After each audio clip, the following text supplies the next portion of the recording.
Hello दोस्तों, welcome है आपका इस नए वीडियो में। तो हमारी जो यूनिट नंबर 4 का हम अभी रिवीजन करने जा रहे हैं अपनी मार्केटिंग मैनेजमेंट का। स्टार्ट करते हैं हम बिना एक सेकंड भी बेकार करे हुए। तो हमारा पहला टॉपिक है प्लेस। इसमें हम प्लेस के बारे में जानकारी करेंगे। देखो, मार्केटिंग मिक्स के 4 पील होते हैं: product, price, place, promotion. Product और प्राइस की हम पहले बात कर चुके हैं, अब बात करते हैं प्लेस और प्रमोशन की। इनमें से प्लेस एक इंपॉर्टेंट फैक्टर है जो ये डिफाइन करता है कि प्रोडक्ट कंज्यूमर तक कैसे पहुंचता है और कहाँ बिकता है। इसका मेन फोकस होता है डिस्ट्रीब्यूशन चैनल पर। जो प्रोडक्ट को प्रोड्यूसर से एंड कंज्यूमर या कस्टमर तक ले जाने के तरीके होते हैं। आज के टाइम में ट्रेडिशनल डिस्ट्रीब्यूशन चैनल्स के अलावा इंटरनेट भी एक पावरफुल मार्केट प्लेस है, जहाँ जिसमें कंपनी डायरेक्टली कंज्यूमर तक पहुंच सकती है। प्लेस का इंपॉर्टेंस क्या है? सही डिस्ट्रीब्यूशन स्ट्रेटेजी से एक कंपनी अपनी सेल्स बढ़ा सकती है और मार्केट शेयर इंक्रीज कर सकती है। जब एक प्रोडक्ट सही ऑडियंस तक सही टाइम पर पहुंचता है तो प्रॉफिटेबिलिटी भी बढ़ती है। प्लेस के मेजर फोकस इन चीजों पर होता है: बिजनेस की लोकेशन कहाँ है, टारगेट मार्केट कौन कौन सी है, डिस्ट्रीब्यूशन नेटवर्क कैसा है, स्टोरेज ट्रांसपोर्टेशन कैसा है। डिस्ट्रीब्यूशन चैनल्स क्या होते हैं? डिस्ट्रीब्यूशन चैनल मतलब प्रोडक्ट रीच करने के तरीके क्या क्या है। देखो, पहला है डायरेक्ट डिस्ट्रीब्यूशन। डायरेक्ट डिस्ट्रीब्यूशन मतलब इसमें प्रोड्यूसर बिना किसी मिडलमैन के डायरेक्ट कंज्यूमर तक प्रोडक्ट पहुंचाता है। इसके फायदे क्या है? कॉस्ट बचती है, डायरेक्ट कस्टमर फीडबैक मिलता है। नुकसान क्या है? ज्यादा टाइम लगता है, एफर्ट और इन्वेस्टमेंट लगती है। इसके एग्जांपल क्या क्या है? जैसे कंपनी अपना स्टोर खोल लेती हो, direct online selling, mail order business, travelling salesman etcetera. दूसरा है इनडायरेक्ट डिस्ट्रीब्यूशन, जिसमें मतलब मिडिलमैन होता है, जैसे होलसेलर, रिटेलर, एजेंट के थ्रू कंज्यूमर तक सामान पहुंचता है। इसके भी अलग अलग टाइप्स हैं। पहला क्या है? Producer, retailer, consumer. दूसरे में प्रोड्यूसर के बाद होलसेलर, के बाद रिटेलर, के बाद कंज्यूमर। फिर प्रोड्यूसर के बाद सोलो एजेंट, के बाद होलसेलर, के बाद रिटेलर, के बाद कंज्यूमर। ये हमारे कुछ इनडायरेक्ट चैनल्स हैं। इनका फायदा क्या है? प्रोड्यूसर को मार्केटिंग और डिस्ट्रीब्यूशन की टेंशन नहीं लेनी पड़ती। और नुकसान क्या है? मिडलमैन की वजह से कॉस्ट बढ़ सकती है। डिस्ट्रीब्यूशन चैनल की चूज करने की जरूरत क्या है? प्रोडक्शन और सेलिंग का बैलेंस, मतलब प्रोड्यूसर सिर्फ प्रोडक्शन पर ध्यान दे सकता है, मार्केटिंग का काम मिडलमैन करता रहता है। Market demand and supply control, मतलब मिडलमैन इंश्योर करता है कि प्रोडक्ट हर जगह अवेलेबल हो। फाइनेंसिंग सपोर्ट, मतलब होलसेलर और रिटेलर बल्क में सामान खरीदकर प्रोड्यूसर को पैसे देते हैं। नेक्स्ट है कंज्यूमर इनसाइट्स एंड फीडबैक, मतलब मिडलमैन प्रोड्यूसर तक कस्टमर की पसंद पसंद की इंफॉर्मेशन पहुंचाता है। फिर है प्राइस स्टेबिलिटी, मतलब मिडलमैन स्टॉक मेंटेन करके प्राइस फ्लक्चुएशन कंट्रोल करने में मदद करता है। फिर है प्रमोशन एंड एडवर्टाइजिंग, मतलब होलसेलर और रिटेलर प्रोडक्ट के प्रमोशन और ब्रांडिंग में भी मदद करते हैं। अब बेस्ट डिस्ट्रीब्यूशन चैनल कैसे चूज करें? कंपनी के 3 मेजर फैक्टर को कंसिडर करना पड़ता है चैनल्स को चूज करने का। पहला, इंटरमीडिएट का सिलेक्शन, मतलब कंपनी के sales force, manufacturing agent, industrial distributor. दूसरा, फिर नंबर ऑफ मिडलमैन, मतलब इंटेंसिव डिस्ट्रीब्यूशन, ज्यादा से ज्यादा आउटलेट पर अवेलेबल, या एक्सक्लूसिव डिस्ट्रीब्यूशन, सिर्फ सेलेक्टेड रिटेल्स या रीजन्स में। तीसरा क्या है? टर्म्स एंड रेस्पॉन्सिबिलिटी, मतलब price policy, sale conditions, right and responsibility decide करना जरूरी होता है। नेक्स्ट टॉपिक है हमारा डिस्ट्रीब्यूशन चैनल सेलेक्ट करने के इंपॉर्टेंट फैक्टर्स। इसमें क्या है? पहला है प्रोडक्ट टाइप, मतलब प्रोडक्ट कैसा है। प्रिंसिपल गुड्स है, जैसे दूध हो गया, फल हो गए। ड्यूरेबल गुड्स हैं जो इलेक्ट्रॉनिक फर्नीचर हो गए। और टेक्निकल प्रोडक्ट, कंप्यूटर, मशीनरी। तो इसे क्या कर सकते हैं? शॉर्ट चैनल भी यूज कर सकते हैं दूध और फ्रूट में, और इलेक्ट्रॉनिक फर्नीचर में लॉन्ग चैनल, और कंप्यूटर मशीन में डायरेक्ट सेलिंग। दूसरा, फिर मार्केट फैक्टर जैसे कंज्यूमर मार्केट है, इंडस्ट्रियल मार्केट है, मार्केट साइज एंड लोकेशन है। इनमें क्या होता है? कंज्यूमर मार्केट है, रिटेलर इंपॉर्टेंट होता है, इंडस्ट्रियल के लिए डायरेक्ट सेलिंग, और मार्केट साइज और लोकेशन भी डिस्ट्रीब्यूशन चैनल को डिसाइड करते हैं। फिर तीसरा क्या है? मिडलमैन सिलेक्शन, मतलब जो ज्यादा सेल्स जनरेट करेगा, कम कॉस्ट में काम करके, वो प्रेफर होता है। चौथा क्या है? कंपनी कैपेबिलिटीज, मतलब बड़ी कंपनी डायरेक्ट सेलिंग करती है, फाइनेंशियली वीक कंपनी होलसेलर और रिटेलर पर डिपेंडेंट होती है। पांचवा क्या है? इकोनॉमिक एंड कॉम्पिटेटिव फैक्टर्स, मतलब रिसेशन में company short and low cost channel prefer करती है, कंपटीशन के बेसिस पे चैनल का सिलेक्शन होता है। छठा क्या है? कस्टमर बिहेवियर, मतलब ज्योग्राफिकल लोकेशन, ऑर्डर साइज और बाइंग फ्रीक्वेंसी भी चैनल डिसाइड करती हैं। अब डिजाइनिंग डिस्ट्रीब्यूशन चैनल का, मतलब डिस्ट्रीब्यूशन चैनल का डिजाइन करने का तरीका। जब भी किसी कंपनी को अपने प्रोडक्ट या सर्विस को मार्केट तक पहुंचाना का तरीका बदलने की जरूरत होती है, तो उसको डिस्ट्रीब्यूशन चैनल डिजाइन करना पड़ता है। या तो नए चैनल क्रिएट करना होता है, या एग्जिस्टिंग चैनल को मॉडिफाई करना होता है। अब इसकी प्रोसेस क्या है? इसके अंदर 6 स्टेप्स इंक्लूड होते हैं। पहला, recognising the need for a channel design decision, मतलब सबसे पहले ये समझना जरूरी होता है कि चैनल रीडिजाइन करने की जरूरत क्यों है। कुछ मेजर रीजंस ये हो सकते हैं, जैसे नया प्रोडक्ट हो, या नए टारगेट मार्केट चूज करनी हो, प्राइस चेंज हो, एनवायरमेंटल चेंज हो, नए जोग्राफिक एरिया हो। दूसरा क्या है? Setting and coordinating distribution objective. इसका मतलब एक बार जब जरूरत समझ आ जाए तो डिस्ट्रीब्यूशन का क्लियर ऑब्जेक्टिव सेट करना पड़ता है। फिर तीसरा क्या है? स्पेसिफाइंग द डिस्ट्रीब्यूशन टास्क, मतलब जब ऑब्जेक्टिव सेट हो जाए तो कंपनी को ये डिसाइड करना पड़ता है कि कौन से काम करने जरूरी हो है ताकि गोल अचीव हो सके। फिर चौथा क्या है? Developing possible alternative channel structure, मतलब एक कंपनी के पास हमेशा मल्टीपल ऑप्शन होते हैं कि वो अपने प्रोडक्ट को कैसे डिस्ट्रीब्यूट करे। पांचवा क्या है? Evaluating the variable affecting channel structure, मतलब हर डिस्ट्रीब्यूशन चैनल को मल्टीपल फैक्टर के बेसिस पर एवेल्युएट करना पड़ता है।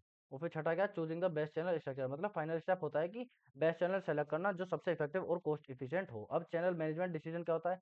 मार्केटिंग चैनल का सिर्फ डिसीजन करना काफी नहीं होता, उसको प्रॉपर्ली मैनेज भी करना पड़ता है ताकि बिजनेस स्मूथली चले और प्रॉफिट मैक्सिमाइज हो। ये चैनल मैनेजमेंट के अंदर आते हैं। अगर चैनल मेंबर्स के सिलेक्शन, ट्रेनिंग, मोटिवेशन और एवोल्यूशन सही तरीके से किया जाता है तो कंपनी की मार्केट रीच और सेल्स परफॉर्मेंस इंप्रूव होती है। अब इसके अंदर पहला पॉइंट आता है सिलेक्शन, सेलेक्टिंग चैनल मेंबर्स, मतलब पहला और सबसे इंपॉर्टेंट स्टेप है सही चैनल मेंबर्स का सिलेक्शन करना। ये इंपॉर्टेंट क्यों है? क्योंकि चैनल मेंबर डायरेक्टली कस्टमर के साथ डील करते हैं और रिलायबल और इफिशिएंट पार्टनर होंगे तो सेल और कस्टमर सेटिस्फेक्शन दोनों इंप्रूव होगी। नेक्स्ट पॉइंट क्या है? ट्रेनिंग चैनल पार्टनर्स, मतलब एक बार सही पार्टनर सेलेक्ट हो गया तो उनको प्रॉपर ट्रेनिंग देना ज़रूरी है। फिर है मोटिवेटिंग चैनल मेंबर्स, मतलब चैनल मेंबर को सिर्फ ट्रेनिंग देना काफ़ी नहीं है, उनको मोटिवेट भी करना पड़ता है। फिर नेक्स्ट पॉइंट है एवैल्यूएटिंग चैनल मेंबर्स, मतलब रेगुलर मॉनिटरिंग और परफॉर्मेंस एवैल्यूएशन से एंश्योर होता है कि चैनल मेंबर सही काम कर रहे हैं या नहीं। फिर नेक्स्ट पॉइंट है मॉडिफाइंग चैनल अरेंजमेंट्स, मतलब मार्केट डायनेमिकली चेंज होती है, इसलिए कंपनी को अपने चैनल अरेंजमेंट्स भी अपडेट करने पड़ते हैं। तो ये हमारा एक तरीके से प्रोसेस हो गया चैनल मैनेजमेंट का डिसीजन का। फिर नेक्स्ट टॉपिक है हमारा चैनल कॉन्फ्लिक्ट, मतलब जब दो या ज़्यादा चैनल पार्टनर्स के बीच में डिस्प्यूट होता है तो उसका चैनल कॉन्फ्लिक्ट कहते हैं। इसकी कोशिश क्या है? प्राइस का डिफरेंस आ जाना, मार्केट शेयर कंपटीशन बढ़ जाना, कंपनी का डायरेक्ट सेलिंग मॉडल से या टेरिटरी इश्यूज, ये सब इसके रीजंस हो सकते हैं। अब चैनल कॉन्फ्लिक्ट के टाइप्स क्या है? पहला है वर्टिकल लेवल कॉन्फ्लिक्ट, मतलब conflict between different level of distribution channels, जैसे होलसेलर या रिटेलर या मैन्युफैक्चरर या होलसेलर। इसका मतलब कॉन्फ्लिक्ट किसके बीच में होगा? जब डिफरेंट लेवल के डिस्ट्रीब्यूशन चैनल के बीच में कॉन्फ्लिक्ट हो जाएगा। होता क्या है इसके अंदर? मैन्युफैक्चरर ने डायरेक्ट सेलिंग स्टार्ट कर दिया और डिस्ट्रीब्यूटर को बाईपास कर दिया, या रिटेलर डिस्काउंट दे रहे हैं और होलसेलर को लग रहा है कि उनका बिजनेस इंपैक्ट हो रहा है, या स्टॉक इश्यूज है, सप्लाई डिले, मतलब रिटेलर को प्रोडक्ट टाइम पे नहीं मिल रहा है। दूसरा हॉरिजॉन्टल लेवल कॉन्फ्लिक्ट, मतलब सेम लेवल का चैनल मेंबर के बीच कंपटीशन या डिस्प्यूट होता है, जैसे प्राइसिंग डिफरेंस हो गया, मैन्युफैक्चरर किसी एक डीलर को फेवर कर रहा है और दूसरे को नहीं कर रहा है, टेरिटरी वायलेशन इसका भी एग्जांपल है। तीसरा है इंटर टाइप चैनल कॉन्फ्लिक्ट, मतलब जब एक रिटेलर या डिस्ट्रीब्यूटर अपने यूजुअल कैटेगरी से हटके नए प्रोडक्ट बेचना शुरू कर देते हैं, जैसे pharmacy store at FMCG biscuit, chocolate, soft drink बेचने लगे हैं, जो जनरल स्टोर के लिए प्रॉब्लम क्रिएट करते हैं। तो होता है फिर मल्टी चैनल लेवल कॉन्फ्लिक्ट, मतलब जब मैन्युफैक्चरर एक से ज़्यादा डिस्ट्रीब्यूशन चैनल यूज़ करता है तो कॉन्फ्लिक्ट होता है। अब चैनल के कॉन्फ्लिक्ट को कैसे मैनेज किया जा सकता है? पहला है ट्रांसपेरेंट प्राइसिंग पॉलिसीज, मतलब सभी चैनल मेंबर को फेयर प्राइसिंग स्ट्रक्चर मिल जाए, या फिर क्लियर टेरिटरी एलोकेशन, मतलब हर डिस्ट्रीब्यूटर या रिटेलर का एरिया डिफाइन करना पड़ जाए, या बेटर कम्युनिकेशन, मतलब चैनल पार्टनर से रेगुलर मीटिंग और फीडबैक लेते रहें, या प्रॉफिट शेयरिंग एंड इंसेंटिव्स, मतलब रिटेलर्स और डिस्ट्रीब्यूटर को इक्वल बेनिफिट्स देते रहें। नेक्स्ट चैनल कॉन्फ्लिक्ट मैनेजमेंट, मतलब कॉन्फ्लिक्ट पूरी तरह से एलिमिनेट नहीं किया जा सकता, लेकिन अगर स्मार्टली हैंडल किया जाए तो इनके नेगेटिव इम्पैक्ट कम किए जा सकते हैं। ये कुछ इफेक्टिव स्ट्रेटेजी हैं जो कंपनी यूज करती है चैनल कॉन्फ्लिक्ट को मैनेज मैनेज करने के लिए। पहला क्या है? मीडिएशन, आर्बिट्रेशनरी एंड डिप्लोमेसी, मतलब जब दो चैनल मेंबर के बीच कॉन्फ्लिक्ट होता है तो एक थर्ड पार्टी या नेगोशिएशन का यूज किया जाता है। मीडिएशन का मतलब एक न्यूट्रल थर्ड पार्टी दोनों पार्टीज की बात सुनता है और सॉल्यूशन सजेस्ट करता है। आर्बिट्रेशन का मतलब एक आर्बिट्रेटर लीगल बाइंडिंग डिसीजन लेता है जो दोनों पार्टीज को फॉलो करने पड़ते हैं। और डिप्लोमेसी मतलब कंपनीज के रिप्रेजेंटेटिव आपस में बात बैठ बैठ के म्यूचुअल एग्रीमेंट पे पहुंचते हैं। नेक्स्ट है हमारा कोऑपरेशन, मतलब कॉन्फ्लिक्ट रिजोल्यूशन एक्सपर्ट हायर करते हैं। कंपनी एक एक्सपीरियंस एक्सपर्ट को हायर करती है जो पहले भी चैनल कॉन्फ्लिक्ट सॉल्व कर चुका है। और ये यूज़फुल क्यों है? कि ये एक्सपर्ट ग्रीवेंस रेडिसर कमेटी में होकर कॉन्फ्लिक्ट को रिज़ॉल्व करने के लिए काम करते हैं, और एक्सपर्ट म्यूचुअल पर्सपेक्टिव लेते हैं और बेस्ट प्रैक्टिस इंप्लीमेंट करने में हेल्प करते हैं।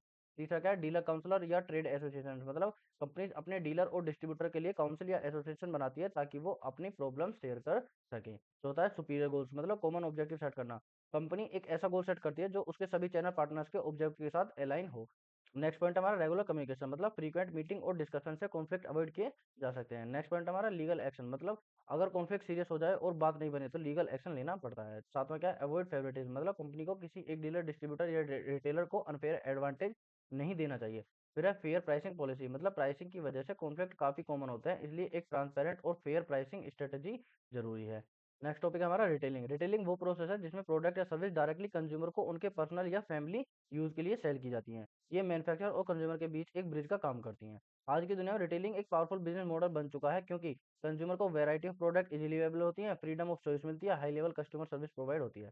रिटेलर्स के टाइप क्या होते हैं? पहला होता है डिपार्टमेंटल स्टोर, जैसे लार्ज स्टोर जो अलग अलग कैटेगरीज में प्रोडक्ट सेल करते हैं, जैसे लाइफ स्टाइल, सोपर स्टॉप, मैसीज। दूसरा है ग्रोसरी स्टोर और सुपरमार्केट, मतलब food and beverage, home essentials और डेली यूज आइटम सेल करते हैं, जैसे बिग बाजार, रिलायंस फ्रेश, वॉलमार्ट, कंज्यूम, ये सब हमारी चीज़। नेक्स्ट है वेयर हाउस रिटेलर, मतलब बल्क में सामान सेल करते हैं लोअर देन रिटेल प्राइस पे। और फिर है स्पेशलिटी आउटलेट रिटेलर, मतलब एक स्पेसिफिक कैटेगरी या ब्रांड के प्रोडक्ट सेल करते हैं, जैसे Nike, Adidas, Victoria secret etcetera. पांचवा है कन्वीनियंस रिटेलर, मतलब पेट्रोल पंप के साथ छोटी रिटेल शॉप जिसमें बेसिक आइटम मिलती हैं। फिर नेक्स्ट है डिस्काउंट रिटेलर, मतलब जेनरिक या close out product discount price पर सेल करते हैं। फिर है इंटरनेट मोबाइल रिटेलर्स, मतलब ई कॉमर्स प्लेटफॉर्म जो ऑनलाइन शॉपिंग और डोर स्टेप डिलीवरी प्रोवाइड करते हैं। नेक्स्ट टॉपिक है हमारा एडवर्टीजिंग, एडवर्टाइजिंग एक पावरफुल मार्केटिंग टूल है जो कस्टमर को अट्रैक्ट, इन्फॉर्म और कन्वीनियंस करने के लिए यूज होता है। यह एक पेड नॉन पर्सनल कम्युनिकेशन है जिसमें मास मीडिया का यूज होता है। बिना एडवर्टाइजिंग के मार्केटिंग इनकम्प्लीट लगता है। फिलिप कोटलर के मुताबिक एडवर्टाइजिंग इज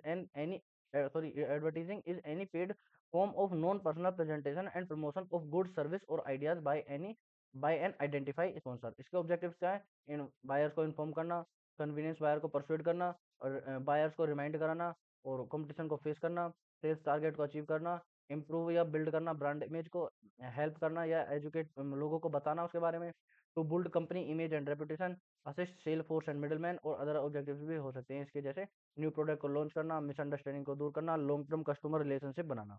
नेक्स्ट है एडवर्टाइजिंग बजट। एडवर्टाइजिंग के लिए कितना पैसा एलोकेट किया जाए ये डिसाइड करने के लिए डिफरेंट मेथड है। जैसे पहला है अफोर्डेबल मेथड, जो कंपनी अफोर्ड कर सके उतना पैसा एडवर्टाइजिंग में इन्वेस्ट करना। दूसरा है परसेंटेज ऑफ सेल्स मेथड, मतलब सेल्स का एक फिक्स परसेंटेज एडवर्टाइजिंग में लगाना। तीसरा है कॉम्पिटेटिव कंपैरिजन मेथड, मतलब कॉम्पिटिटर जितना खर्च कर रहे हैं उतना ही बजट एलोकेट करना।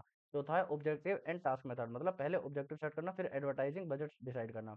पांचवा है आरओआई मेथड, मतलब एडवर्टाइजिंग को इन्वेस्टमेंट की तरह ट्रीट करना और उससे एक्सपेक्टेड प्रॉफिट निकलवाना। अब एक होता है फिर नेक्स्ट है हमारा एडवर्टाइजमेंट कॉपी। एक एडवर्टाइजमेंट कॉपी वो लिखा या बोला गया मैसेज होता है जो कस्टमर तक पहुंचता है। इसमें हेडलाइन, सब headline, body text, image, slogan और ब्रांड नेम इंक्लूड होते हैं। नेक्स्ट है essential of an effective ad copy, मतलब पहला है ब्रीफ, छोटी और सार्थक, मतलब डायरेक्ट और इम्पैक्टफुल मैसेज जो जल्दी समझ आ जाए। दूसरा क्लियर होनी चाहिए वो, मतलब बिना किसी कंफ्यूजन के। तो तीसरा है ऐप, मतलब रिलेवेंट और यूजफुल होनी चाहिए, मतलब कस्टमर की नीड और डिजायर से मैच करे। चौथा है पर्सनल, मतलब यू सेंट्रिक अप्रोच, यानी कि कस्टमर को डायरेक्टली एड्रेस करे। पांचवा ऑनेस्ट, सच्चाई और ट्रस्टवर्दी मैसेज हो उस पर। और छठा है कंफर्मिंग, मतलब लीगल और एथिकल कंपेरेंस हो।